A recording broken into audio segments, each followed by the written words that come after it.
7 taon ng pagtitiis, nauwi sa isang pirasong papel na puno ng lason. Habang nilalantakan ni Rafael ang kanyang kabit sa silid na puno ng alaala, isang matamis na ngiti ang ibinigay ni Doña Carmen kay Ines, isang patibong na uubos sa huling hininga ng kanyang ama. Magagawa bang bumangon ng isang basag na puso? O tuluyan siyang malulunod sa utang na hindi niya kinuha? Abangan ang muling pagsilang ni Ines. Pirmahan mo na ito, Ines. Huwag mo nang hintayin na kaladkarin ka pa ng mga gwardiya palabas ng mansyong ito dahil baka mas lalo mo lang ikapahiya. Ang boses ni Doña Carmen ay kasing lamig ng hanging nanggagaling sa labas ng bintana sa gabing iyon ng malakas na ulan.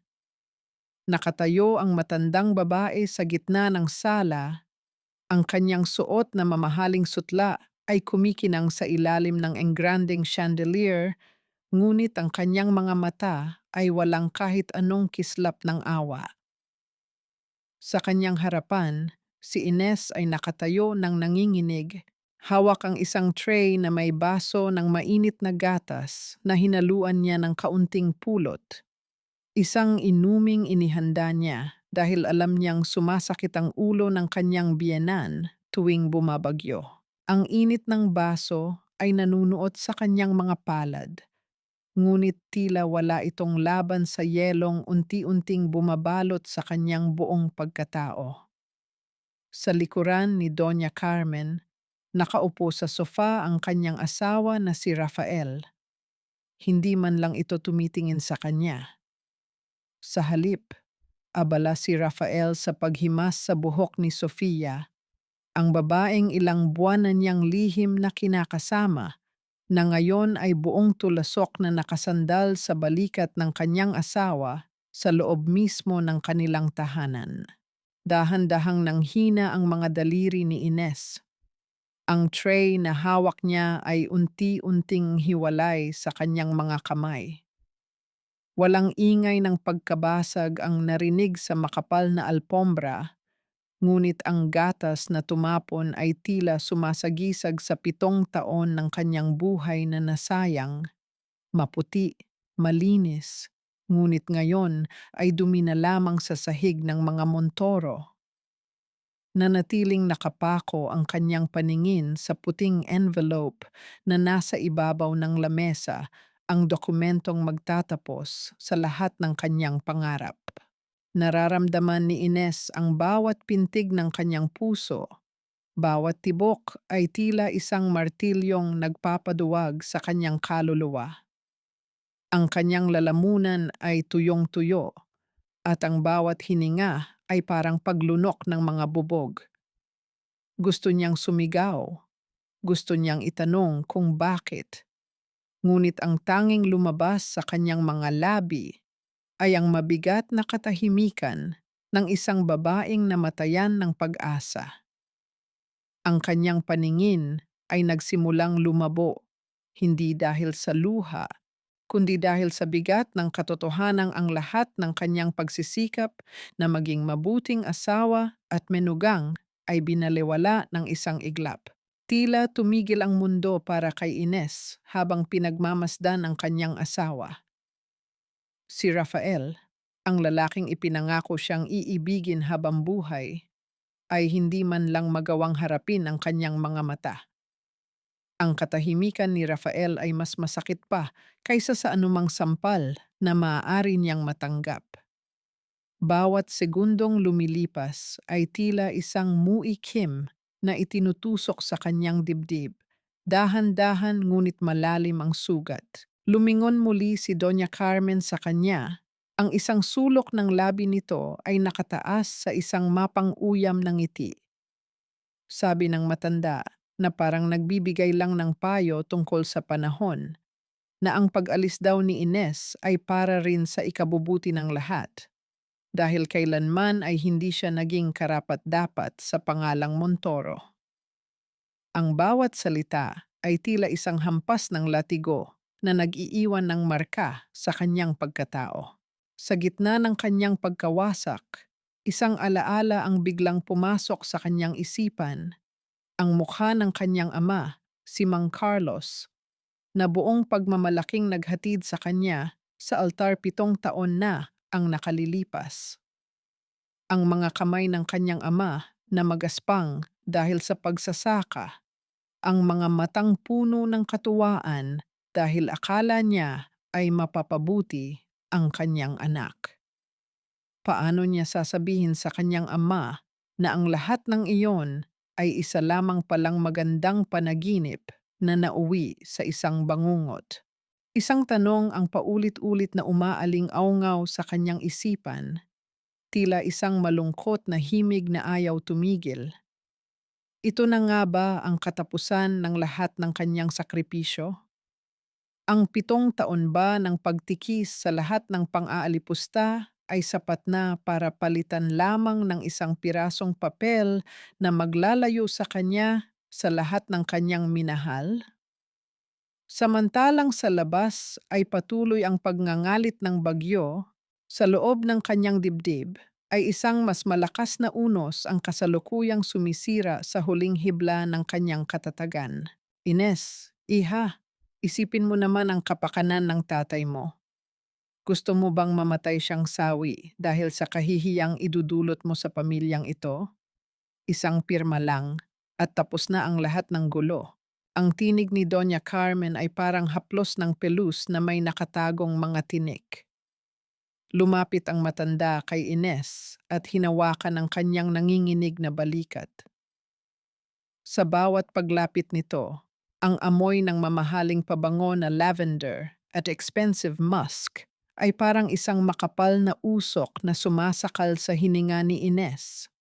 Iyon ang amoy na dati ay nagbibigay sa kanya ng seguridad, ngunit ngayon ay tila amoy na ng isang libingan para sa kanyang dangal. Dinala siya ng matanda sa isang sulok ng marangyang silid-aklatan, malayo sa paningin ni Rafael at Sofia na naiwan sa sala. Pinaupo siya ni Doña Carmen sa isang upuang gawa sa tunay na katad, na sa lamig ay tila humihigop sa nalalabi pang init ng kanyang katawan. Nanatiling nakayuko si Ines, tinitingnan ang sariling mga palad na namumula pa rin dahil sa hawak na tray kanina. Pakiramdam niya ay liliit siya ng liliit hanggang sa maging isang alikabok na lamang sa ilalim ng mga paa ng mga montoro. Nagsimulang magsalita muli si Doña Carmen. Ang boses nito ay puno ng mapagkunwaring pagmamalasakit. Sinabi nito na alam naman daw ng lahat na hindi naging madali para kay Ines ang makisama sa isang pamilyang kasing yaman nila.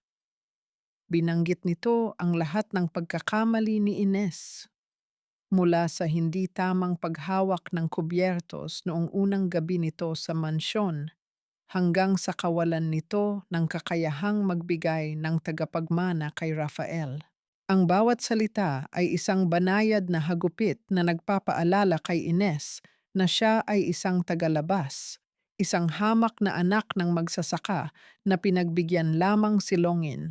Isang puting papel ang muling inilapag sa harap niya. Sinabi ni Doña Carmen na sa loob ng dokumentong iyon ay may nakalaang sapat na pera para makapagsimula siya ng bagong buhay. Isang tulong daw ito, isang pabuya sa 7 taon niyang pagsisilbi. Ang tawag dito ng matanda ay settlement.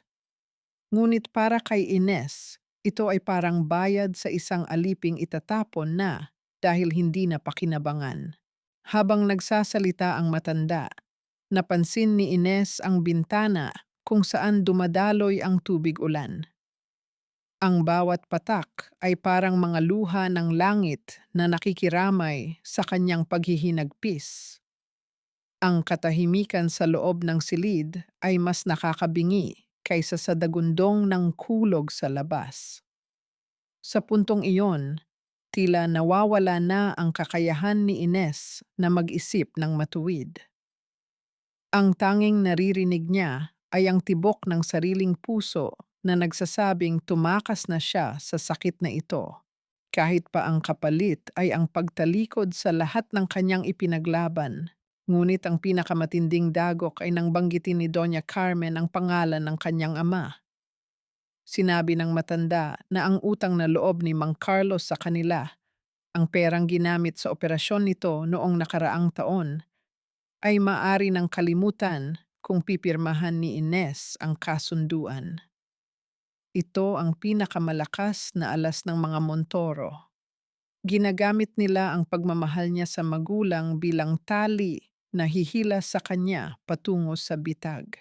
Naramdaman ni Ines ang pagbigat ng kanyang mga talukap. Ang kanyang paningin ay nakapako sa panulat na nakahanda sa ibabaw ng lamesa. Ang kintab ng ginto sa ballpen na iyon ay tila nang uuyam sa kanyang kahirapan. Sa isip ni Ines, nakikita niya ang mukha ng kanyang ama na nakangiti. Walang kamuwang-muwang sa kataksilalang nangyayari sa loob ng mansyong ito. Isang malalim na buntong hininga ang kumawala sa kanyang dibdib. Isang buntong hiningang puno ng pagsuko at matinding pagkalito. Dahan-dahang iniabot ni Ines ang kanyang kamay patungo sa panulat.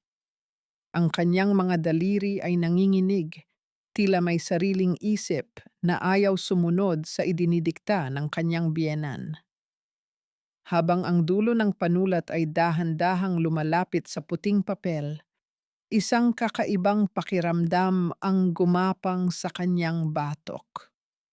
Tila may isang tinig sa kaibuturan ng kanyang pagkatao na nagbabala, isang bulong na hindi niya maipaliwanag. Tumingin siya ng diretso sa mga mata ni Doña Carmen.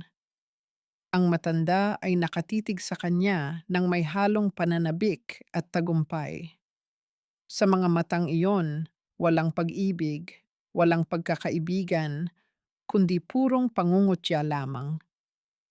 Doon, sa ilalim ng chandelier na nagbibigay ng liwanag sa buong silid, naramdaman ni Ines na ang pirma niyang ito ay hindi lamang paglaya mula sa kasal, kundi maari ring maging simula ng isang mas malaking kadiliman para sa kanya at sa kanyang ama.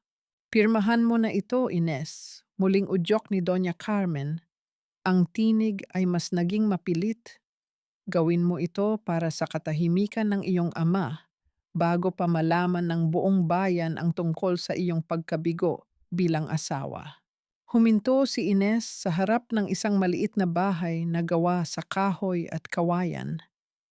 Ang ilaw na nanggagaling sa loob ay malamlam, tila pagod na rin sa mahabang gabi. Dahan-dahan niyang itinulak ang bakod na gawa sa kawayan na naglabas ng isang mahaba at matinis na tunog ng pagkuskos ng kahoy sa tuyong lupa. Sa bawat yabag niya paakyat sa hagdan ng kahoy, nararamdaman niya ang bahagyang pag-uga nito, isang pamilyar na indayog na tila bumubulong sa kanya na narito na siya sa kanyang kanlungan. Nang bumukas ang pinto, tumambad sa kanya ang anyo ni Mang Carlos. Ang kanyang ama ay nakasuot ng isang kupas na sando.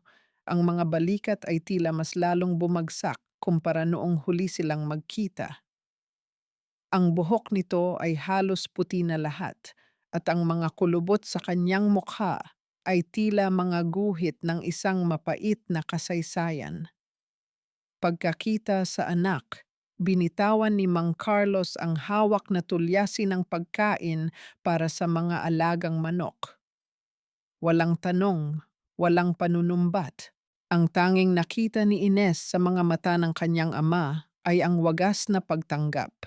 Lumapit ang matanda at kinuha ang maleta sa kamay ni Ines.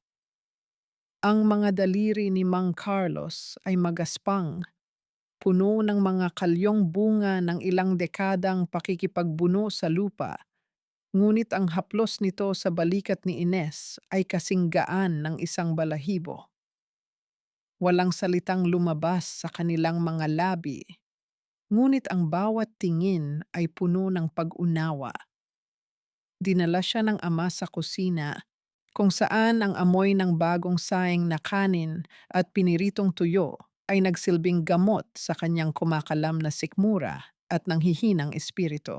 Habang kumakain si Ines sa ilalim ng maliit na bombilya na paminsan-minsan ay kumukurap, hindi niya magawang tumingin ng diretso sa kanyang ama. Pakiramdam niya ay isa siyang malaking kabiguan.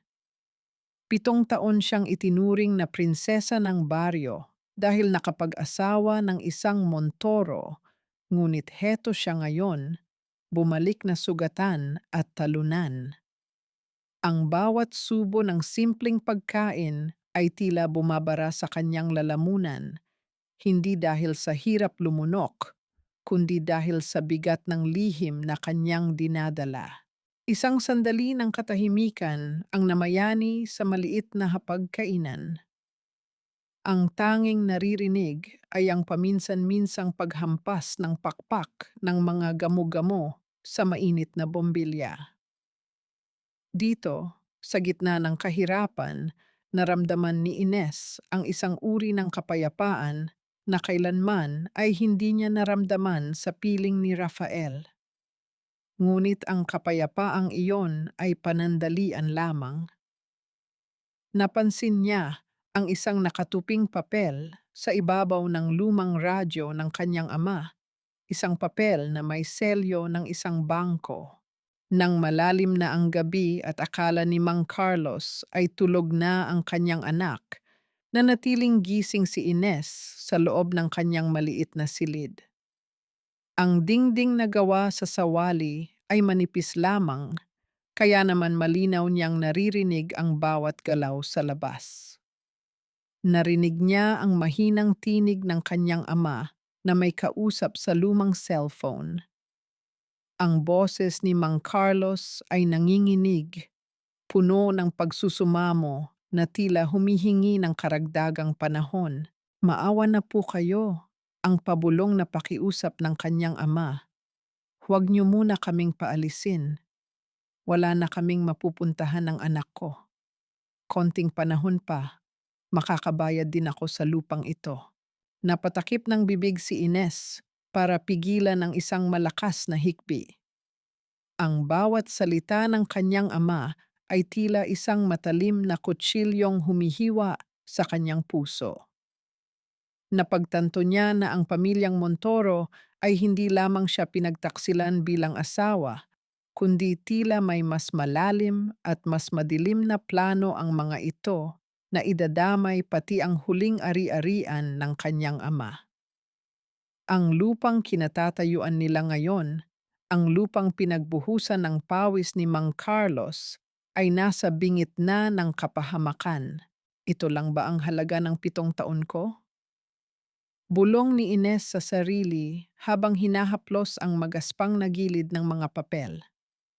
Ang kaluskos ng manipis na dokumento sa pagitan ng kanyang mga daliri ay tila isang babalang nais siyang pigilan. Ngunit ang kuryosidad at ang bigat ng narinig niyang usapan ng kanyang ama sa telepono ay nagtulak sa kanya na magbasa ng mas malalim. Hindi niya basta-basta binasa ang mga unang pahina. Hinanap niya ang mga maliliit na letra, ang mga bahaging madalas na nilalakpasan ng isang taong nagmamadaling tumakas sa sakit. Napatigil ang kanyang hininga nang makarating siya sa 17 pahina.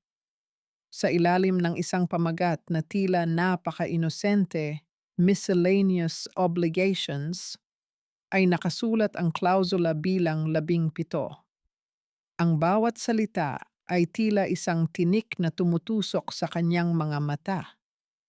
Nakasaad doon na ang lahat ng utang at pananagutan ng kumpanya ng mga Montoro na umaabot sa 50 milyong piso ay ililipat sa kanya bilang sole guarantor.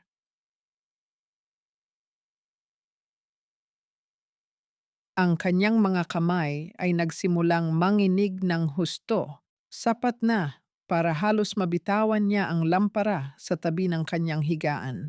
Ngunit ang mas matinding sindak ay dumating nang mapansin niyang may 8 pahina pa na nakatago. Maingat na nakastaple sa likod ng pangunahing kasunduan. Sa mga pahinang ito, nakita ni Ines ang kanyang sariling pangalan at lagda. Ang mga dokumento ay mga surety agreements at promissory notes na ang petsa ay noong nakaraang taon pa, mga buwan kung kailan wala siyang pinipirmahang anuman kundi ang mga tseke para sa grocery at bayad sa kuryente ng mansyon. Dahan-dahan niyang sinuri ang bawat kurbada ng kanyang lagda sa papel. Mukhang sa kanya, kopyang-kopya ang bawat kanto at tuldok, ngunit may isang bagay na kulang. Ang bawat pirma ni Ines ay may isang maliit at halos hindi mapansing diin sa dulo ng kanyang apelyido, isang turo ng kanyang ama noong bata pa siya upang malaman kung tunay ang isang sulat. Ang mga lagdang nasa harap niya ngayon ay masyadong perpekto, masyadong maingat. Ang bawat guhit ng tinta ay tila isang mapang-uyam na tawa ng mga Montoro. Ang bawat patak ng pawis sa kanyang noo ay tila naging yelo. Hindi lamang siya dinala sa isang simpleng diborsyo. Siya ay ginalugad, ninakawan ng pagkatao, at ngayon ay ginagawang panakip-butas sa isang krimen na wala siyang kinalaman. Mas masakit pa kaysa sa pakikiapid ni Rafael ay ang katotohanang pinagplanuhan nila ito ng kanyang ina sa loob ng mahabang panahon. Habang hinahandaan niya sila ng pagkain, habang nag-aalaga siya sa kanilang mga pangangailangan, tinatatahinan nila ang bitag na sasakal sa kanya. Isang luha ang dahan-dahang pumatak mula sa kanyang mga mata. Bumagsak ito ng diretso sa numero 17 sa dokumento. Ang tubig ay nagpalabo sa tinta, dahilan upang ang numero ay magmukhang isang kawit ng mangingisda. Isang kawit na ngayon ay nakabaon na ng malalim sa kanyang lalamunan. Napatingin si Ines sa saradong pinto ng kanyang silid. Iniisip ang kanyang ama na mahimbing na natutulog sa kabilang panig. Walang kamalay-malay na ang kanilang lupang tinitirikan at ang huling sentimo sa kanilang bulsa ay nakasangla na sa kasakiman ng pamilyang kanyang minahal. Paano niya sasabihin sa kanyang ama na ang kanyang pagbabalik ay hindi dala ng bagong simula, kundi dala ng isang delubyong uubos sa lahat ng kanilang pinaghirapan? Ang tanong na ito ay paulit-ulit na umuukit sa kanyang isipan habang ang liwanag ng lampara ay unti-unting namamatay. Iniiwan siya sa gitna ng kadilimang tila wala ng katapusan. Dinala ni Mang Carlos ang kanyang anak sa isang maliit na bayan, malayo sa ingay ng lungsod ngunit malapit sa isang kalsadang puno ng mga lumang gusali. Huminto sila sa harap ng isang pintong gawa sa madilim na kahoy na may nakasabit na maliit at simpleng plaka. Gabriel Sebastian, Attorney at Law. Walang marangyang dekorasyon, walang mga gwardiyang nakabantay, tanging ang amoy ng kape at ang tunog ng paglipat ng mga pahina ng libro ang sumalubong sa kanila pagpasok. Sa likod ng isang lamesang puno ng mga papeles ay nakaupo ang isang lalaki. Si Gabriel ay hindi mukhang mga abogadong nakasanayan ni Ines sa mansyon ng mga Montoro na laging naka-Amerikana at puno ng kayabangan. Nakasuot lamang ito ng isang simpleng puting polo na nakatupi hanggang siko. At ang kanyang mga mata ay may lalim na tila nakakabasa ng bawat lihim na itinatago ng kanyang kausap.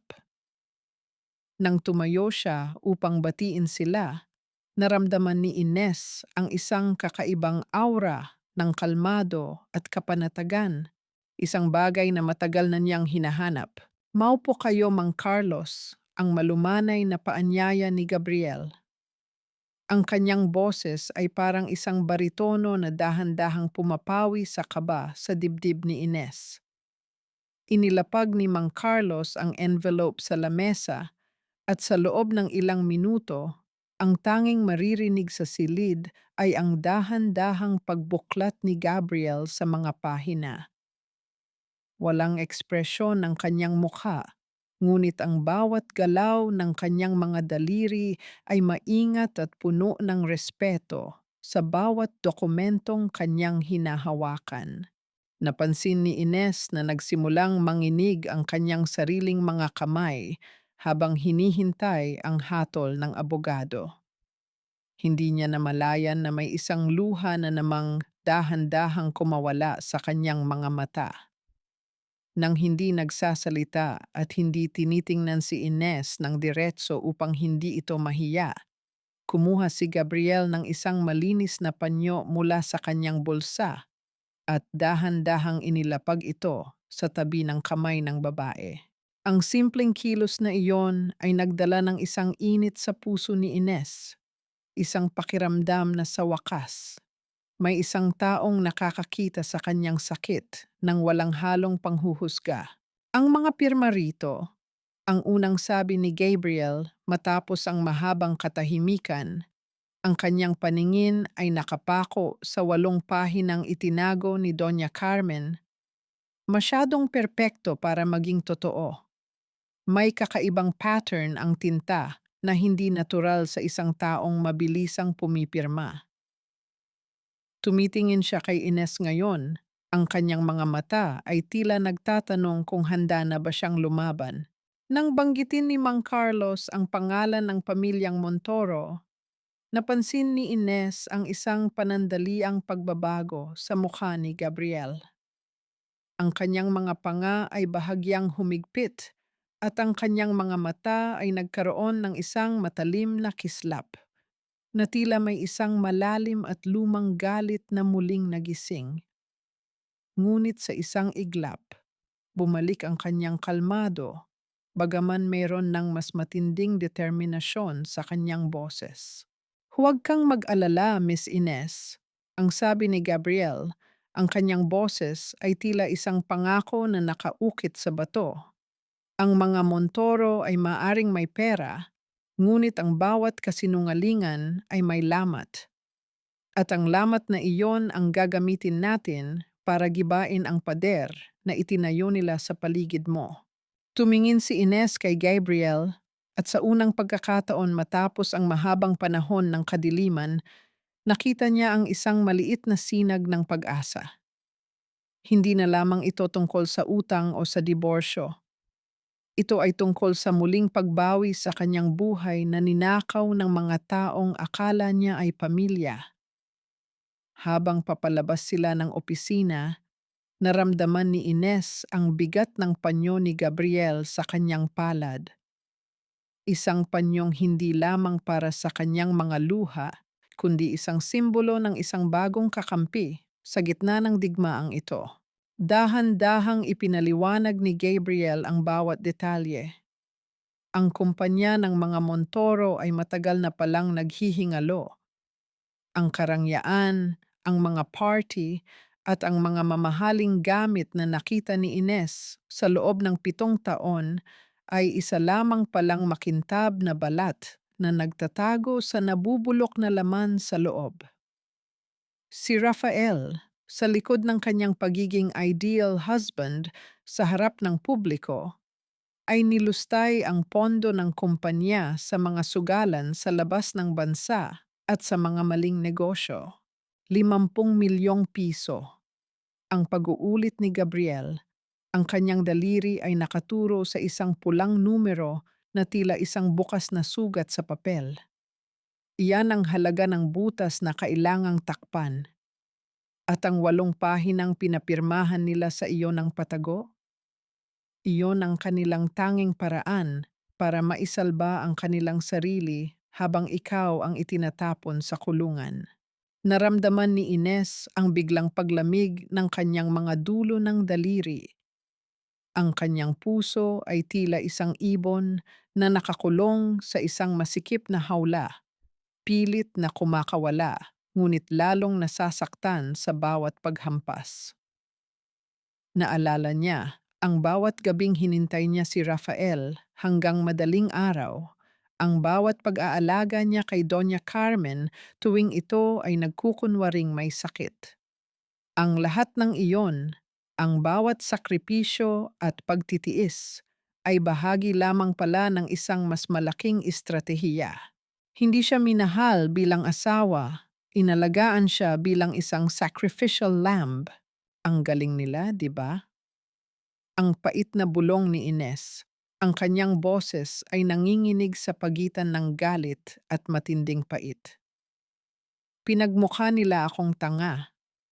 Pinaniwala nila akong kailangan ko silang paglingkuran dahil sa utang na loob ng tatay ko.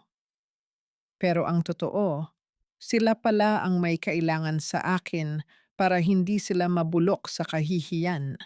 Tumayo si Gabriel at lumapit sa kanya. Hindi siya humawak, ngunit ang kanyang presensya ay tila isang pader na humaharang sa hangin ng kawalan na nais tumangay kay Ines. Napansin ni Gabriel ang pamumutla ng mga labi ng babae. Kinuha niya ang baso ng tubig sa gilid at inilapit ito sa kamay ni Ines. Sa sandaling iyon, ang kanilang mga balat ay bahagyang nagdait. Isang mabilis at aksidenteng pagkikiskis na nagdala ng isang kuryente ng seguridad sa gitna ng unos. Isang malalim na buntong hininga ang kumawala kay Ines. Ang bawat salita ni Gabriel ay tila isang gamot na bagaman mahapdi sa simula ay kailangang inumin para gumaling. Ngunit sa likod ng bawat impormasyon, may isang tanong na hindi mawala sa isip ni Ines. Paano nagawang sikmuraan ng isang ina na tulad ni Doña Carmen na sirain ang buhay ng isang taong wala namang ibang ginawa kundi igalang siya? Tumingin muli si Gabriel sa mga papeles. Ang kanyang mga mata ay naging mas matalim. May nahanap pa siyang isang dokumento sa ilalim ng tumpok. Hindi lang ito tungkol sa 50 milyon, Ines. May mas malalim pa rito. Iniabot niya ang isang maliit na memo na may tatak ng kumpanya ng mga Montoro.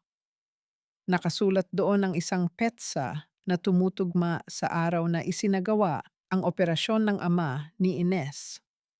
Ang pondong ginamit sa ospital ay hindi galing sa sariling bulsa ng mga Montoro. Ito ay kinuha mula sa isang insurance claim na nakapangalan mismo kay Ines na hindi niya alam na kinuha nila para sa kanya. Ang pamilyang Montoro ay gumamit ng sariling pera ni Ines para tulungan ang kanyang ama at pagkatapos ay ginamit ang tulong na iyon para itali siya sa isang habambuhay na utang na loob. Naramdaman ni Ines ang isang uri ng galit na hindi niya akalaing kaya niyang maramdaman. Ito ay isang galit na tahimik, isang galit na malamig, at isang galit na nagbibigay sa kanya ng isang uri ng lakas na hindi niya naramdaman kailanman sa loob ng 7 taon. Ang kanyang paningin ay nanatiling nakapako sa baso ng tubig. Ang bawat maliit na alon sa ibabaw nito ay tila sumasalamin sa bawat emosyong naglalaro sa kanyang kaluluwa. Gabriel, ang tawag niya sa abogado, ang kanyang boses ay wala na ang panginginig kanina. Gawin natin ang lahat. Huwag nating hayaang manalo ang mga hayop na iyon. Tumango si Gabriel, ang isang maliit na ngiti ng paghanga ay gumuhit sa kanyang mga labi. Ngunit bago pa siya makasagot, isang tunog ng pagdating ng mensa sa kanyang cellphone ang bumasag sa katahimikan. Nang basahin niya ang mensa, ang kanyang mukha ay biglang nagdilim. May problema, ang sabi ni Gabriel. Ang kanyang boses ay puno ng babala. Nalaman na ng mga Montoro na kinuha natin ang mga records. At ayon sa aking source, nagpadala na sila ng mga tauhan patungo sa probinsya. Ines, hindi na lang pera ang kukunin nila. Mukhang balak na nilang ilit ang lupa ng tatay mo bago pa tayo makapagsampa ng kaso. Napatayo si Ines. Ang kanyang puso ay muling tumibok ng mabilis.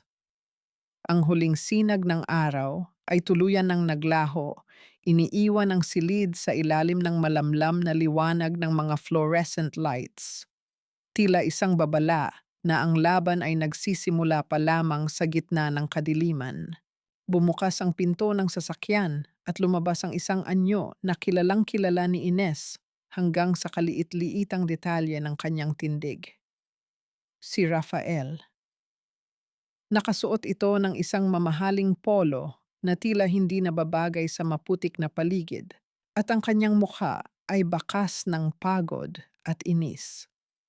Sa bawat yabag ng kanyang sapatos sa damuhan, naramdaman ni Ines ang muling paghapdi ng mga sugat sa kanyang puso na akala niya ay nagsisimula na sanang maghilom. Ines, huwag mo na itong pahabain pa. Ang bungad ni Rafael, ang boses nito ay puno ng pagmamataas na tila ba siya pa ang biktima sa sitwasyong ito. Umuwi ka na sa mansyon. Pirmahan mo na ang mga papeles at tapusin na natin itong drama mo.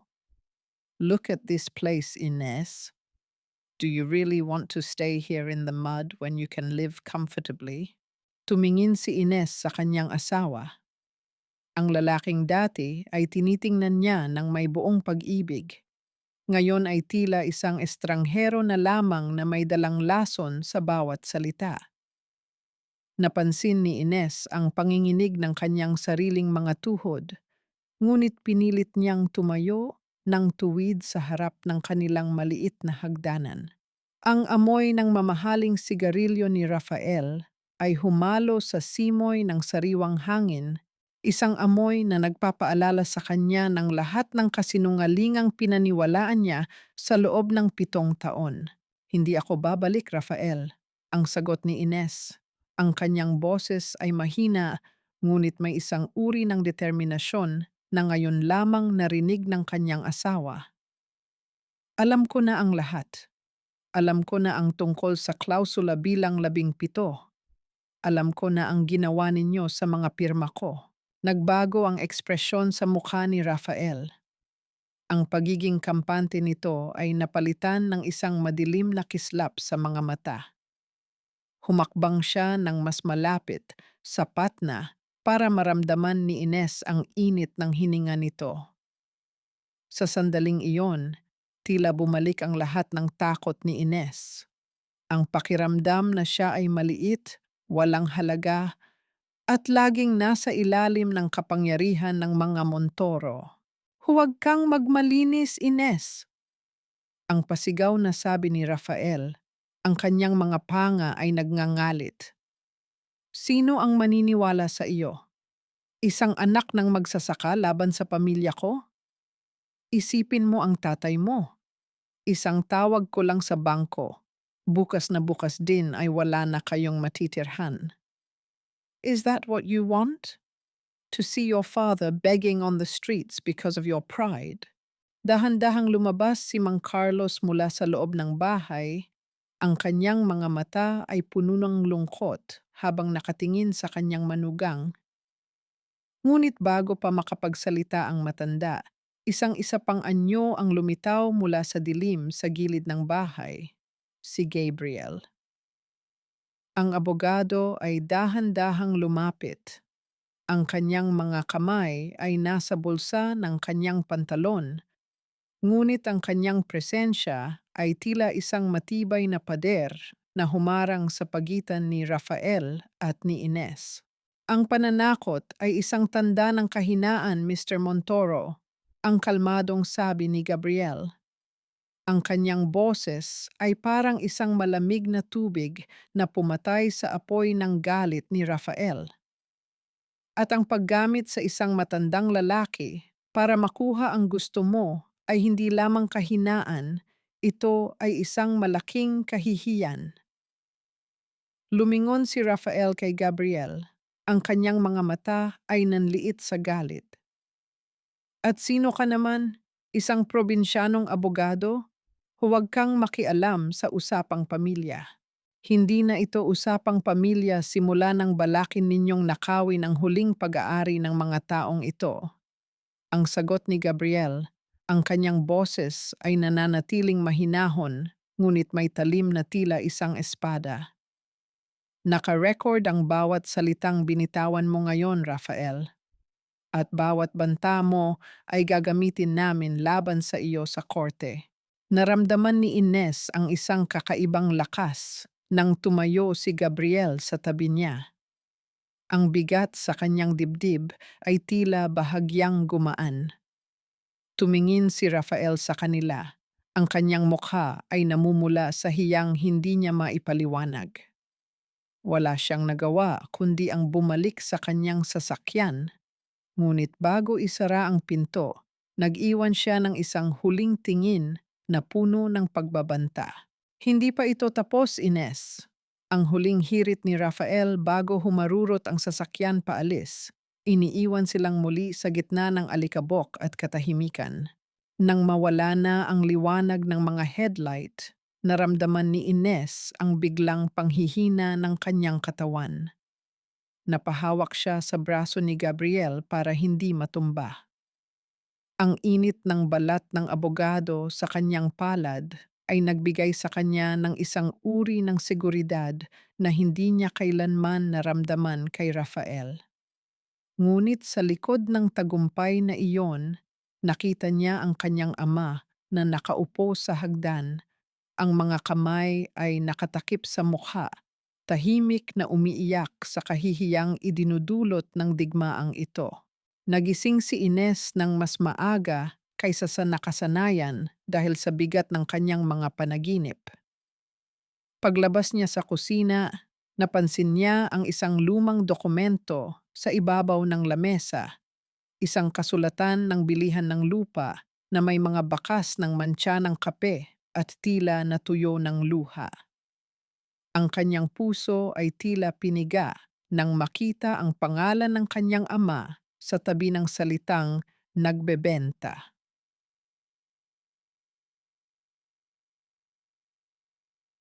Ito ang lupang ipinamana pa ng kanyang lolo, ang lupang naging saksi sa bawat pawis at hirap ni Mang Carlos para lamang mapagtapos siya ng pag-aaral. Dahan-dahang lumapit si Ines sa kanyang ama. Ang bawat hakbang niya sa sahig na kawayan ay naglalabas ng isang malungkot na huni ng kahoy. Nang marinig ng matanda ang kanyang pagdating, mabilis nitong itinago ang dokumento sa ilalim ng kanyang kupas na sombrero, ngunit huli na ang lahat. Nakita na ni Ines ang katotohanan. Ang bawat sentimo na gagamitin nila para labanan ang mga Montoro sa korte ay manggagaling sa huling bagay na nagbibigay ng dangal sa kanyang ama. Tay, bakit? Ang tanging lumabas sa mga labi ni Ines, ang kanyang boses ay nanginginig sa pagitan ng pagkadurog at matinding pagkahiya. Huwag niyo pong gawin ito. Mas pipiliin ko pang makulong o mawalan ng lahat kaysa makita kayong mawalan ng tirahan dahil sa akin. Ako ang nagkamali. Ako ang nabulag sa pag-ibig. Bakit kayo ang kailangang magbayad? Lumingon si Mang Carlos sa kanya, at sa mga mata nito ay nakita ni Ines ang isang uri ng pagmamahal na mas malalim pa sa anumang dagat. Tumayo ang matanda, ang kanyang mga tuhod ay gumagawa ng isang mahinang tunog ng pag-atras ng buto, at dahan-dahang hinawakan ang mga kamay ng kanyang anak. Ang mga kalyo sa palad ng kanyang ama ay naramdaman ni Ines na parang isang proteksyon, isang paalala na sa kabila ng lahat ng dumi at putik, mayroon siyang isang taong hindi siya kailanman bibitawan. Ines, 7 taon kang nawala sa piling ko dahil akala ko ay masaya ka sa piling ng mga Montoro. Ang sabi ni Mang Carlos, ang boses ay puno ng pagsisisi. Hinayaan kita sa mansyong iyon habang unti-unti ka nilang pinapatay sa loob. Ang lupang ito, lupa lang ito, anak. Pwede nating bungkalin ang kahit anong bukid, pero ang dangal mo at ang kalayaan mo, iyan ang hindi ko hahayaang nakawin nila. Hayaan mo akong gawin ito. Hayaan mong maging ama ako sa huling pagkakataon. Nayakap ni Ines ang kanyang ama ng mahigpit. Ang kanyang mukha ay ibinaon niya sa dibdib nito na amoy lupa at tabako. Ang kanyang hagulgol ay sumabay sa pag-awit ng mga ibon sa labas, isang tunog ng matinding sakit na sa wakas ay pinakawalan. Naramdaman niya ang marahang pagtapik ng ama sa kanyang likuran, tila isang ritual ng pagpapakalma na ginagawa nito noong siya ay bata pa at nadadapa sa bukid. Isang sandali ng katahimikan ang namayani sa pagitan nila. Isang katahimikang puno ng mga salitang hindi na kailangang bigkasin. Napansin ni Ines ang isang maliit na butil ng lupa na nakadikit sa kuko ng kanyang ama. Isang paalala na ang matanda ay galing sa lupa at sa lupa rin nito ibinuhos ang lahat ng kanyang pag-asa. Ang sakripisyong ito ay hindi lamang tungkol sa pera. Ito ay ang pag-aalay ng buong kasaysayan ni Mang Carlos para sa kinabukasan ng kanyang anak. Ngunit ang kanilang pagdadalamhati ay naputol nang marinig nila ang tunog ng isang motorsiklong huminto sa tapat ng kanilang bahay. Isang lalaki na may dalang itim na envelope ang bumaba at pumasok sa kanilang bakuran. Hindi ito si Rafael, kundi isang tauhan ng bangko na may dalang notice of foreclosure. Shoft! Nang buksan ni Ines ang sulat, ang kanyang mga mata ay nanlaki sa sindak. Hindi lamang pala ang kumpanya ng mga Montoro ang may utang. Ang lupang balak ibenta ng kanyang ama ay kinuha na rin palang kolateral ni Rafael noong nakaraang taon sa pamamagitan ng isa pang pekeng dokumento. Ang lupang akala ni Mang Carlos ay sa kanya pa, ay matagal na palang ninakaw ng mga Montoro sa ilalim ng kanilang mga ilong. Napatulala si Ines sa papel. Ang kanyang paningin ay nagdilim habang nararamdaman ang mabilis na pagtibok ng kanyang puso. Wala na silang ibebenta, wala na silang matitirhan. Ang mga Montoro ay hindi lamang sila tinalo. Siniguro ng mga ito na wala silang maiiwang kahit anong sandata para lumaban. Matapos ang insidente sa Notice of Foreclosure, dinala sila ni Gabriel sa kanyang munting tahanan na nagsisilbi ring kanyang opisina. Si Mang Carlos ay mahimbing nang nakatulog sa maliit na silid sa itaas. Pagod ang isipan sa bigat ng mga pasaning hindi niya hiningi. Naiwan sina Ines at Gabriel sa ibaba, sa harap ng isang simpleng hapunan na niluto mismo ng abogado, isang mainit na tinolang manok na ang usok ay dahan-dahang humahalo sa malamig na hangin ng gabi. Salamat, Gabriel. Ang mahinang bulong ni Ines habang pinagmamasdan ang baso ng tubig sa kanyang harap. Ang kanyang mga mata ay mapula pa rin mula sa pag-iyak, ngunit may isang uri ng kislap doon na hindi nanggagaling sa lungkot, kundi sa paghanga sa lalaking nasa tapat niya. Bakit mo ba ito ginagawa? Bakit ka nagpapakahirap para sa isang taong wala namang maibabayad sa iyo kundi pasasalamat? Itinigil ni Gabriel ang pag-aayos ng kanyang mga papeles at tumingin ng diretso kay Ines. Sa ilalim ng dilaw na liwanag, ang kanyang mga mata ay tila mga lawa ng katapatan. Hindi lahat ng bagay sa mundong ito ay nasusukat sa pera, Ines. Minsan, sapat na ang makita ang isang taong bumabangon mula sa pagkakadapa. Bukod doon, bahagya siyang tumigil at isang malungkot na ngiti ang gumuhit sa kanyang mga labi. Alam ko ang pakiramdam ng mawalan ng lahat dahil sa kasakiman ng mga taong akala mo ay may kapangyarihan sa buhay mo. Nagsimulang magkwento si Gabriel tungkol sa kanyang sariling pamilya. kung paano rin sila inagawan ng lupa ng mga maimpluwensyang tao noong siya ay bata pa. Ang bawat salita niya ay tila isang himig ng pakikidalamhati na dahan-dahang naglalapit sa kanilang dalawa. Sa bawat buntong hininga ni Gabriel, nararamdaman ni Ines na hindi lamang siya ang may sugat. Mayroon ding mga galos ang lalaking ito na pilit niyang itinatago sa likod ng kanyang pagiging matatag na abogado. Isang sandali ng katahimikan ng namayani, isang katahimikang hindi nakakailang kundi puno ng pag-unawa. Ang tanging naririnig ay ang mahinang ihip ng hangin na humahampas sa mga kurtina at ang paminsan-minsang tunog ng mga dahon na nagkiskisan sa labas. Sa sandaling iyon, tila ang mundo ng mga Montoro ay milyon-milyong kilometro ang layo. Nang abutin ni Ines ang pitsel ng tubig upang salinan ang baso ni Gabriel, hindi niya sinasadyang nadampyan ang mga daliri ng abogado. Ang init ng balat ni Gabriel sa kanyang balat ay tila isang kuryenteng nagpadaloy ng kaba sa kanyang dibdib.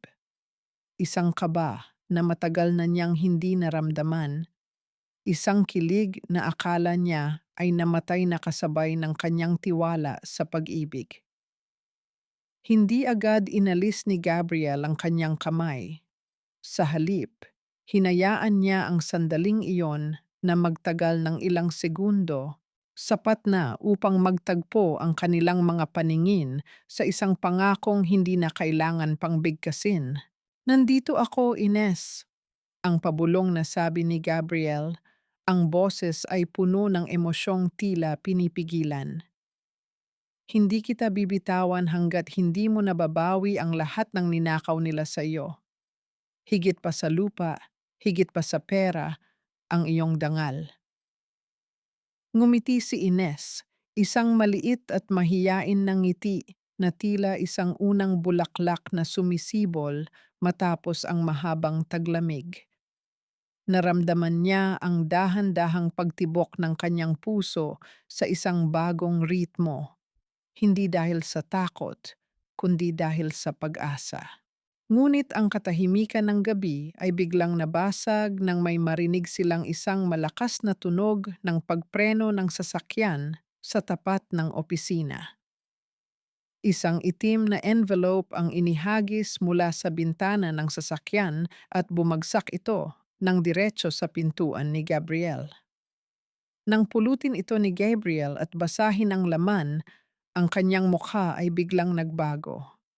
Ang kanyang mga panga ay humigpit at ang kanyang mga mata ay muling nagkaroon ng matalim na kislap ng galit. Ano iyon, Gabriel? Ang kinakabahang tanong ni Ines. Tumingin si Gabriel sa kanya at sa boses na tila nanggagaling sa kaibuturan ng kanyang pagkatao, sinabi niya, "Isang babala mula kay Doña Carmen. Hindi lang ito tungkol sa iyo, Ines. Alam na nila kung sino ako. At mukhang gagamitin nila ang aking nakaraan para sirain ang kasong ito bago pa man tayo makapagsimula." Ang amoy ng mamahaling pabango ni Sofia ay muling sumalakay sa pang-amoy ni Ines. Isang amoy na nagpapaalala sa kanya ng gabi ng pagtataksil sa mansyon. Naramdaman ni Ines ang dahan-dahang pag-akyat ng init sa kanyang mga pisngi, hindi dahil sa hiya, kundi dahil sa isang uri ng poot na matagal na niyang kinikimkim. Ang bawat mata na nakatingin sa kanila ay tila mga karayom na tumutusok sa kanyang balat. Ngunit sa halip na yumuko gaya ng dati, mas lalong dinitahan ni Ines ang pagkakahawak sa kanyang folder. Hindi ko alam na pati pala rito sa munisipyo ay nagkakalat ka ng basura, Sofia. Ang mahinahon ngunit matalim na sagot ni Ines. Ang kanyang boses ay hindi nanginginig, isang bagay na tila ikinagulat ni Sofia. Kung nandito ka para ipagyabang ang nakaw na kaligayahan mo, nagkakamali ka ng lugar. Dahil dito, ang tinitingnan ay ang katotohanan, hindi ang ganda ng iyong pabalat. Humakbang ng mas malapit si Sofia, ang kanyang mga mata ay nanlilisik sa galit. Tinaasan niya ng kilay si Ines at naglabas ng isang mapang-uyam na tawa na tila isang basag na kristal na kumakaluskos sa sahig. Matapang ka na dahil may kasama kang abogadong pulubi? Don't you know who you're talking to? Ako na ang may hawak kay Rafael. Ako na ang nakatira sa kwartong dati ay sayo. At sa lalong madaling panahon, pati ang lupang ito na kinalalagyan mo ay magiging amin na rin. Lalong humigpit ang pagkakahawak ni Ines sa kanyang gamit. Naalala niya ang kanyang ama na nakayuko at umiiyak sa hagdanan. Naalala niya ang bawat gabing pinaluha siya ni Rafael habang si Sofia ay nasa kabilang linya lamang ng telepono. Isang malalim na hininga ang kinuha ni Ines. Tila hinuhugot niya ang lakas mula sa mismong lupang kanyang kinatatayuan. Maaring hawak mo ang lalaking itinapon ko na Sofia, pero kailanman ay hindi mo mahahawakan ang dangal ko. Ang sabi ni Ines, ang bawat salita ay tila isang malakas na sampal na tumama sa mukha ng kabit. Ang mansyon, ang pera, ang mga alahas. Sa inyo na ang lahat ng iyon. Pero ang katotohanan na ikaw ay isang mang-aagaw at si Rafael ay isang mandaraya, iyan ang hindi mabubura ng kahit anong dami ng gintong meron kayo. Namula sa galit ang mukha ni Sofia. Akmang itataas nito ang kanyang kamay upang sampalin si Ines nang biglang maramdaman ang isang matibay na presensya sa likuran ng dating asawa. Si Gabriel ay dumating, ang kanyang mga mata ay malamig at puno ng awtoridad habang nakatingin sa babaeng nanggugulo. Nasa pampublikong lugar tayo, Miss Sofia. Ang boses ni Gabriel ay parang isang dagundong ng kulog na nagpatahimik sa paligid. Ang anumang pisikal na pananakit o pambabastos na gagawin mo ay itatala namin bilang dagdag na ebidensya sa kasong harassment at damages na isasampa namin laban sa pamilya Montoro.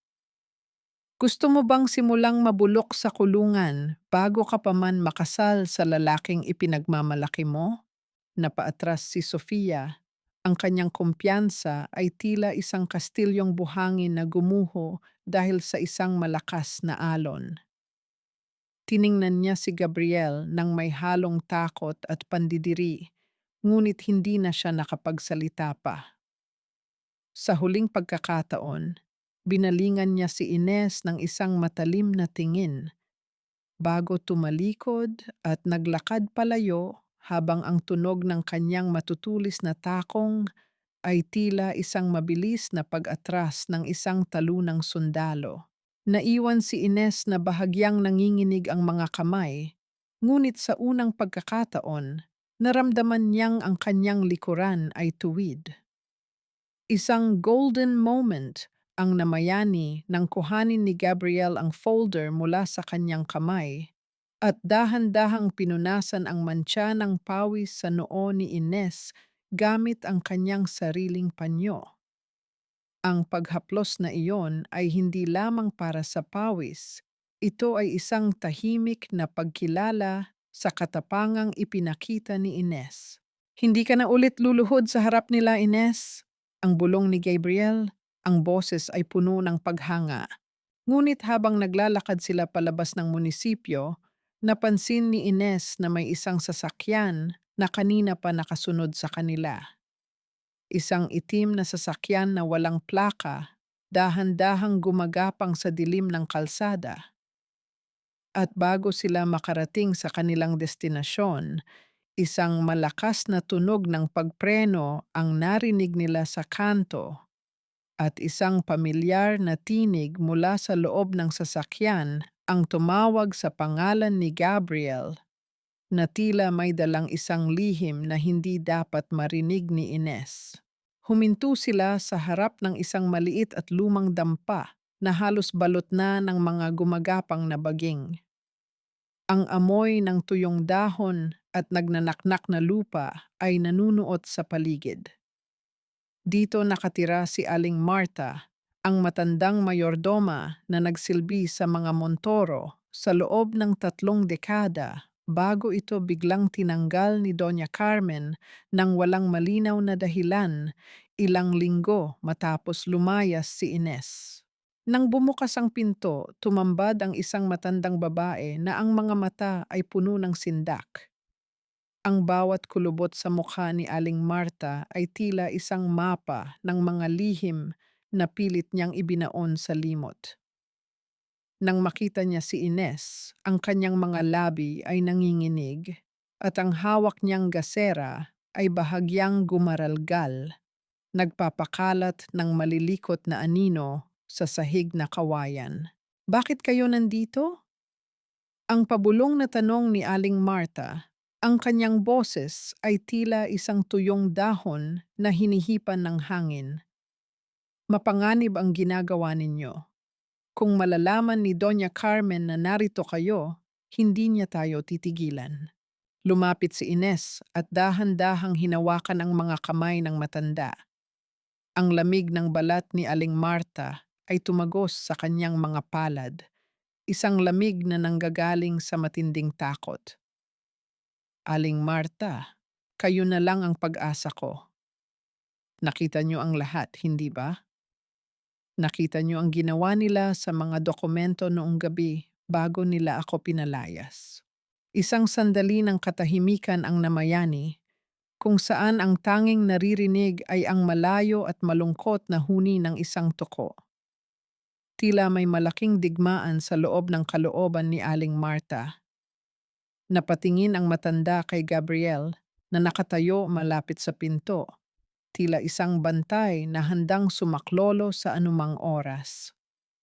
Ang presensya ng abogado ay tila nagbigay ng kaunting lakas sa matanda. Noong gabing iyon, ang panimula ni Aling Marta, ang boses ay mas naging matatag. Narinig ko ang pagtatalo ni Doña Carmen at ni Rafael sa loob ng silid-aklatan. May kasama silang isang lalaking hindi ko kilala, may dalang mga makina at pluma. Nakita ko silang nagsasanay ng iyong pirma, Ines. 12 dosenang papel ang itinapon nila sa basurahan, lahat ay puno ng mga pekeng lagda mo. Naramdaman ni Ines ang isang mabilis na pintig sa kanyang sentido. Ang bawat salita ni Aling Marta ay tila isang piraso ng puzzle na unti-unting nabubuo. Ngunit ang pinakamahalagang pahayag ay nang pumasok ang matanda sa loob ng kanyang maliit na silid at lumabas na may dalang isang lumang lata ng biskwit. Sa loob nito, nakatago ang isang gusot at bahagyang may mantsa ng kape na dokumento. Ito ang isa sa mga trial pages na nakalimutan nilang sirain.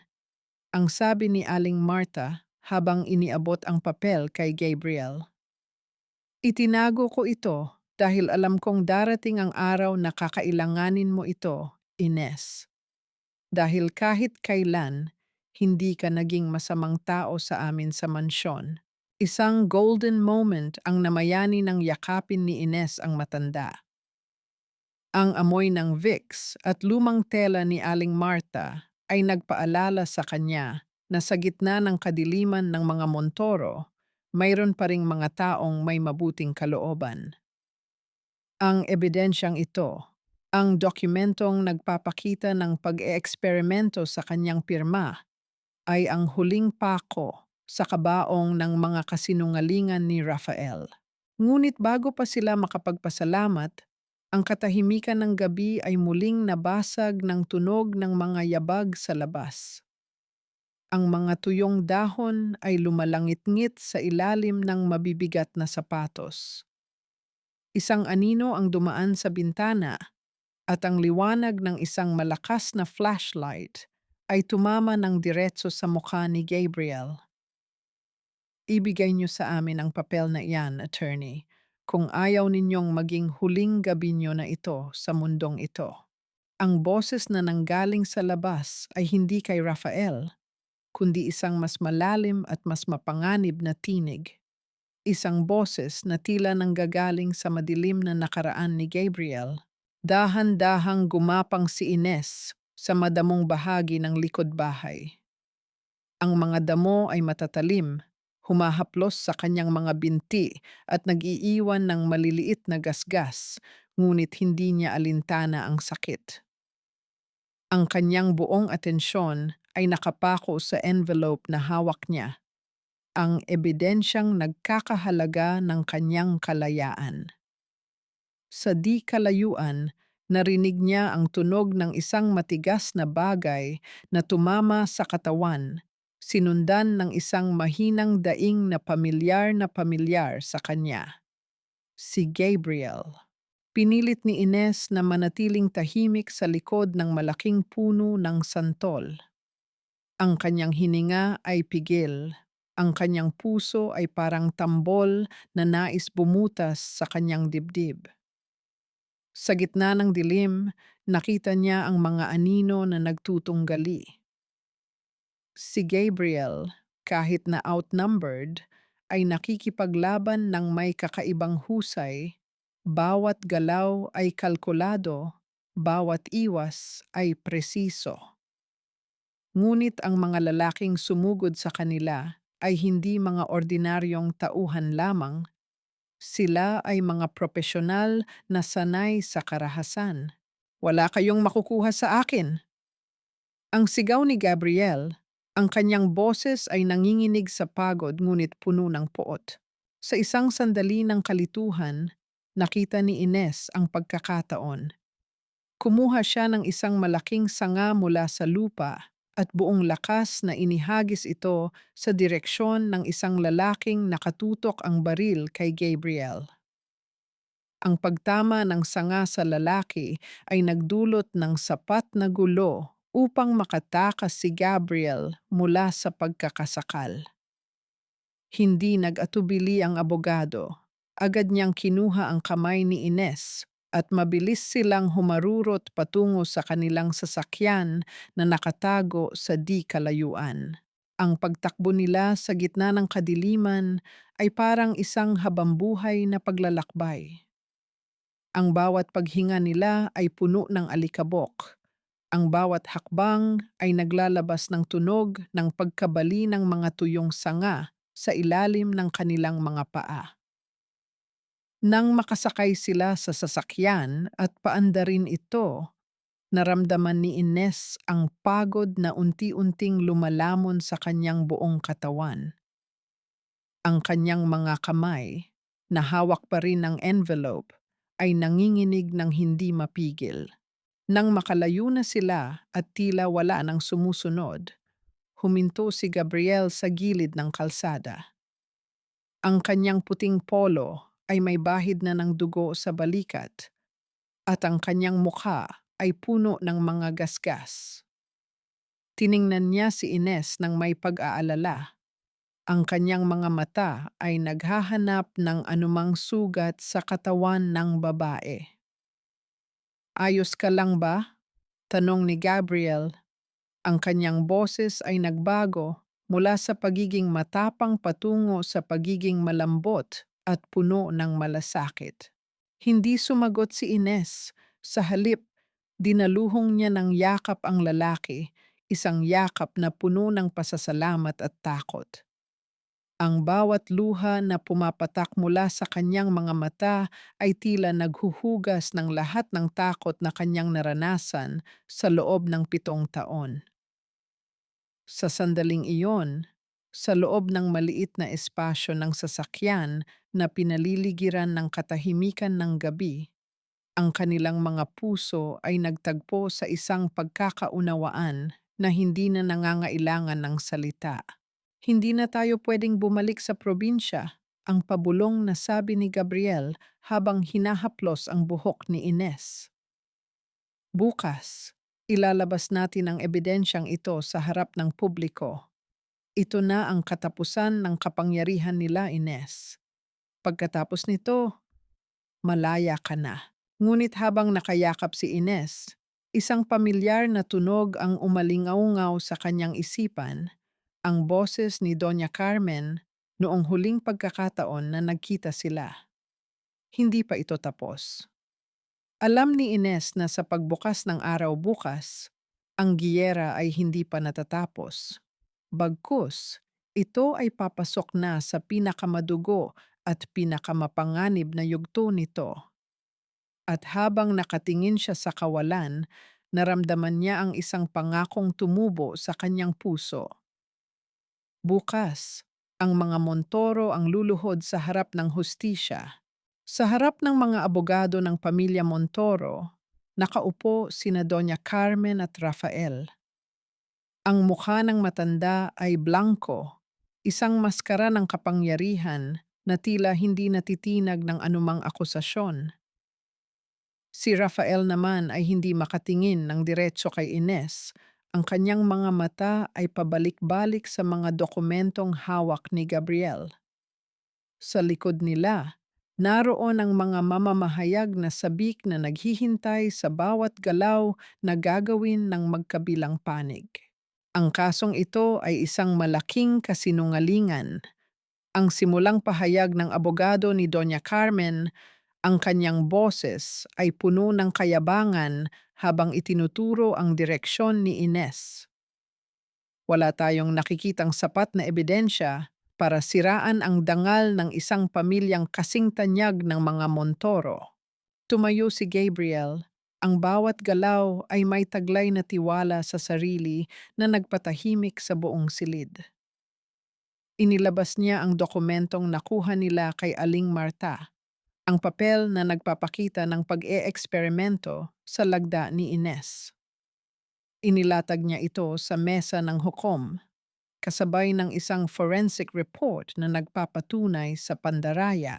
Hindi lamang ito tungkol sa pera, Your Honor, ang matatag na sabi ni Gabriel. Ito ay tungkol sa sistematikong pagyurak sa karapatan ng isang tao. Ang mga dokumentong ito ay hindi lamang basta peke. Ang mga ito ay bunga ng isang krimen na matagal nang itinago ng mga Montoro. Nakita ni Ines ang pagbabago sa mukha ni Rafael. Ang kanyang mga panga ay nagngangalit at ang kanyang mga kamay sa ilalim ng lamesa ay mahigpit na nakakuyom. Si Doña Carmen, sa kabilang banda, ay nanatiling nakaupo ng tuwid, ngunit ang kanyang mga mata ay naglalabas ng isang uri ng poot na tila nais lamunin si Ines ng buhay. Nang tumingin ang matanda kay Ines, ang kanyang mga labi ay bumulong ng isang pangungusap na walang nakarinig maliban sa babae. Akala mo ba ay tapos na ang lahat? Ang bawat segundo sa loob ng korte ay tila isang oras. Ang bawat tanong ng hukom ay parang isang bagyong sinusubok ang tatag ng kanilang mga ebidensya.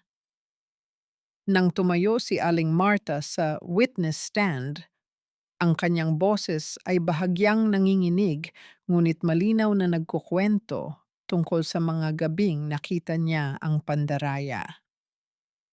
Bawat salita ng matanda ay isang sampal sa mukha ng mga Montoro. Naramdaman ni Ines ang bawat pintig ng kanyang puso sa bawat sagot ng saksi. Ito na ang sandaling matagal na niyang hinintay. Ang hustisya na akala niya ay para lamang sa mga mayayaman, ngayon ay tila abot kamay na niya.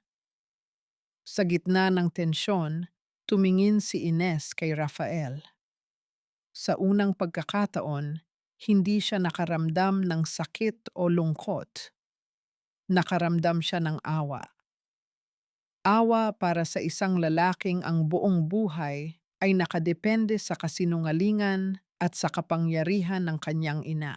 Your Honor, ang sabi ni Gabriel sa huling pagkakataon, ang mga dokumentong ito ay hindi lamang patunay ng utang. Ito ay patunay na sa loob ng 7 taon, si Ines ay hindi naging asawa. Siya ay naging isang biktima ng isang napakalaking pandaraya. Ang katahimikan sa loob ng korte ay nabasag lamang ng pagbaba ng martilyo ng hukom. Ang mga mata ni Doña Carmen ay tila nagdilim ng tuluyan. Ang kanyang pag-asa na manatiling nasa itaas ay unti-unting gumuho. Ang mga kamera ay nagsimulang mag-flash. Ang mga bulong ng mga tao sa paligid ay nagiging ingay na tila isang palakpak ng tagumpay. Ngunit bago pa man makapagsalita ang hukom para sa kanyang desisyon, isang hindi inaasahang pangyayari ang naganap. Isang pamilyar na tinig ang sumigaw mula sa pintuan ng korte, isang tinig na nagpatigil sa tibok ng puso ni Ines. Si Sofia, ang babaeng nakipag-agawan sa kanya ng asawa, ay pumasok na may hawak na isang file at ang kanyang mga mata ay puno ng isang uri ng paghihiganti na hindi inasahan ng sinuman. Hindi lang si Ines ang biktima. Ang sigaw ni Sofia, ang kanyang boses ay punong-puno ng galit. Mayroon pa akong mga dokumentong hindi alam ni Doña Carmen na itinago ko. Ang gulo sa loob ng korte ay lalong tumindi. At sa gitna ng lahat ng ito, naramdaman ni Ines na ang laban ay lumalawak pa. Ang mga Montoro ay hindi lang mawawasak ng batas. Sila ay wawasakin ng sarili nilang mga kasinungalingan. Ang mga dokumentong inilapag ni Sofia sa mesa ng hukom ay hindi basta-basta papel. Ang mga ito ay mga bank statement at private ledger na naglalaman ng mga transaksyong ilegal na isinagawa ng kumpanya ng mga Montoro sa loob ng 10 taon. Habang binabasa ng hukom ang mga pahina, ang katahimikan sa loob ng silid ay nagiging mabigat, tila isang ulap na handang magpakawala ng malakas na ulan. Ang mga ito ay nakatago sa isang vault na akala ni Doña Carmen ay tanging siya lang ang nakakaalam. Ang mariing sabi ni Sofia, ang kanyang boses ay nanginginig sa galit at paghihiganti. Akala nila ay itatapon lang nila ako sa tabi kapag hindi na nila ako kailangan. Ngunit hindi nila alam na bawat utos ni Doña Carmen ay itinatala ko dahil alam kong darating ang araw na gagamitin nila ako bilang scapegoat para sa kanilang mga krimen. Si Rafael na nakaupo sa tabi ng kanyang ina ay tila nawalan na ng malay sa kanyang kinatatayuan. Ang kanyang ulo ay nakayuko. Ang kanyang mga balikat ay bumagsak sa bigat ng katotohanang ang lahat ng kanyang ginawa ay hindi na maibabalik pa. Ang mga pulis na nakabantay sa labas ay dahan-dahang pumasok sa loob ng bulwagan, isang senyales na ang hatol ay hindi na lamang usapin ng pera, kundi usapin na ng batas. Naramdaman ni Ines ang isang kamay na humahawak sa kanyang siko. Si Gabriel iyon. Ang kanyang mga mata ay nagtatagpo sa isang sandali ng hindi maipaliwanag na pag-unawa. Sa gitna ng kaguluhan, naramdaman ni Ines na ang lahat ng sakit, ang lahat ng gabi ng pag-iyak, at ang lahat ng pang-aalipusta na kanyang naranasan ay nagbunga sa isang katapusan na hindi niya inaasahan. Hindi siya ang nanira sa kanila. Sila ang mismong sumira sa sarili nilang imperyo. Habang iginagapos ng mga pulis ang mga kamay ni Rafael, isang nakabibinging katahimikan ang bumalot sa silid. Si Doña Carmen ay hindi man lang lumaban. Ang kanyang mga mata, na dati ay puno ng mapang-aping awtoridad, ay tila naging mga salamin na lamang ng isang basag na pangarap. Nang dumaan sila sa harap ni Ines, hindi man lang sila tumingin. Ang kanilang mga yapak sa sahig ay tila mga hakbang ng mga taong alam na wala na silang babalikan pangkarangyaan. Nang lumabas si Ines sa gusali ng korte, ang liwanag ng araw ay tila mas maliwanag kaysa dati. Ang hangin ay sariwa, malaya, at puno ng pangakong hindi na niya kailangang magtago sa dilim. Sa kanyang tabi, naroon si Gabriel. Ang kanyang presensya ay nagsisilbing angkla sa kanyang mundo na matagal na naging magulo. Tapos na, Ines, ang pabulong na sabi ni Gabriel. Tumingin si Ines sa langit.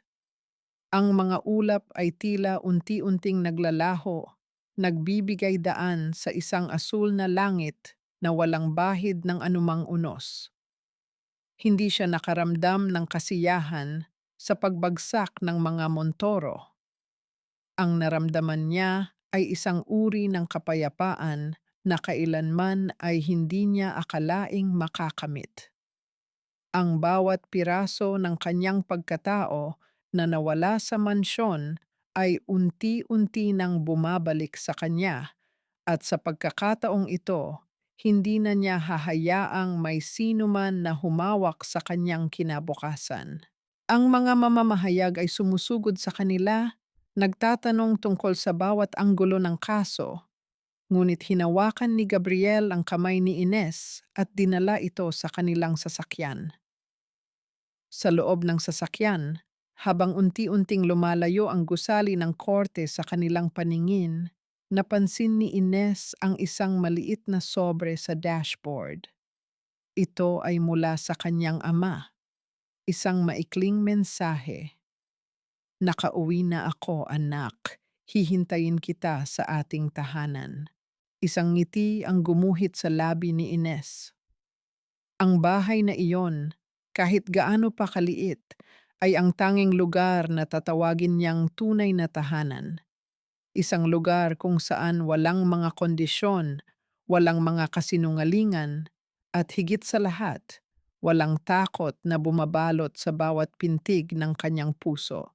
Hindi madali para kay Ines na humarap sa kanila. Ang bawat hakbang niya sa pasilyo ng piitan ay tila isang paglalakad sa ibabaw ng mga pira-pirasong salamin ng kanyang nakaraan. Nang makita siya ni Rafael, ang lalaking minsan ay naging mundo niya ay hindi man lang makatingin ng diretso. Ang tanging naririnig nila ay ang tunog ng pagpatak ng tubig sa sulok ng pasilyo at ang malayo at malamig na hanging humahampas sa mga bakal na rehas. "Bakit ka narito, Ines?" Ang tanong ni Rafael, ang kanyang boses ay parang isang kalawangin na bakal. "Para ba ipamukha sa amin ang iyong tagumpay?" Umiling si Ines. Wala siyang nakikitang kaaway sa kanyang harapan. Ang nakikita niya ay dalawang tao na nilamon ng sarili nilang kasakiman. "Wala akong balak na saktan kayo, Rafael. Narito ako dahil gusto ko ng tuldukan ang lahat ng poot sa puso ko. 7 taon akong nabuhay sa ilalim ng inyong anino, pilit na nagiging tao na gusto ninyo. Pero ngayon malaya na ako. At sa kalayaang ito, pinipili kong magpatawad. Hindi dahil karapat-dapat kayo, kundi dahil ayaw ko nang maging bilanggo ng galit." Hindi sumagot si Doña Carmen. Ang matanda ay nanatiling nakatingin sa kawalan. Ang kanyang mga labi ay bahagyang gumagalaw na tila may binibigkas na mga salitang hindi na maintindihan ng sinuman. Sa sandaling iyon, naramdaman ni Ines ang isang matinding habag. Ang kapangyarihan na dati ay kinatatakutan niya ay wala na. Ang tanging natira ay dalawang kaluluwang puno ng pagsisisi at pagdurusa. "Patawad," ang pabulong na salita ni Rafael, ang kanyang mga mata ay nagsimulang mamasa. "Patawad sa lahat ng ginawa namin sa iyo at sa iyong ama." Walang emosyong bumakas sa mukha ni Ines habang tumalikod siya. Hindi niya kailangan ng kanilang paghingi ng tawad para sa kanyang sariling kapayapaan. Ang mahalaga ay ang katotohanang hindi na niya sila kailangang intindihin kailanman. Sa paglabas niya sa pintuan ng pitan, naramdaman ni Ines ang isang uri ng bigat na tuluyan nang nahulog mula sa kanyang balikat. Nasa labas si Gabriel, nakasandal sa kanyang sasakyan, naghihintay. Nang makita niya si Ines, ang lalaki ay dahan-dahang lumapit. Hindi siya nagtanong, hindi siya nanghingi ng detalye. Inabot lamang niya ang kamay ni Ines, isang paghawak na puno ng pagsuporta at pangako. Ang sikat ng araw sa labas ay mas mainit, mas buhay, at mas puno ng kulay. Tapos na ang lahat. Ang sabi ni Gabriel, ang kanyang boses ay puno ng pagmamahal na ngayon ay hindi na niya pilit itinatago. Tumango si Ines. Tumingin siya sa malayo kung saan ang langit ay nagtatagpo sa abot-tanaw. Hindi na siya ang babaeng naghahanap ng pagtanggap sa ibang tao. Siya na ang babaeng tumatanggap sa kanyang sarili, lahat ng kanyang sugat, lahat ng kanyang pagkakamali, at lahat ng kanyang lakas. Ang pagpapatawad ay hindi isang regalo para sa mga Montoro. Ito ay ang huling piraso ng kanyang sariling kalayaan. Habang sumasakay sila sa sasakyan, naramdaman ni Ines ang simoy ng hangin na humahalik sa kanyang pisngi. Ang daan patungo sa kanilang tahanan ay bukas, malawak, at puno ng mga bagong simula. Sa wakas, ang kwento ng isang babaeng halos mamatay sa dilim ay nagtatapos sa isang bukang liwayway na kailanman ay hindi na magdidilim pa. Nasa tapat siya ng kanilang bahay. Pinagmamasdan ang kanyang ama na masayang nakikipaglaro sa isang asong ligaw na inampon nila kamakailan. Ang bawat kulubot sa mukha ni Mang Carlos ay tila nabawasan, pinalitan ng isang ngiting abot-tainga na nagpapatunay na ang kanyang dangal ay buo pa rin higit kailanman. Sa malayo, natanaw ni Ines si Gabriel na naglalakad palapit, bitbit ang isang basket ng mga sariwang prutas mula sa palengke. Ang lalaking dati ay tagapagtanggol niya sa korte ay siya na ngayong kasama niya sa bawat simpleng sandali ng buhay. Ang tanong tungkol sa kung siya ba ay tunay na nakapagpatawad ay madalas pa ring bumabagabag sa kanyang isipan sa mga gabing tahimik. Ngunit ang sagot ay matatagpuan sa bawat umaga na kanyang ginigisingan na ang pagpapatawad ay hindi isang marupok na damdamin, kundi isang desisyong ginagawa araw-araw. Siya ay payapa na. Ang puot na dati ay sumasakal sa kanya ay napalitan na ng pasasalamat para sa mga aral na kanyang natutunan.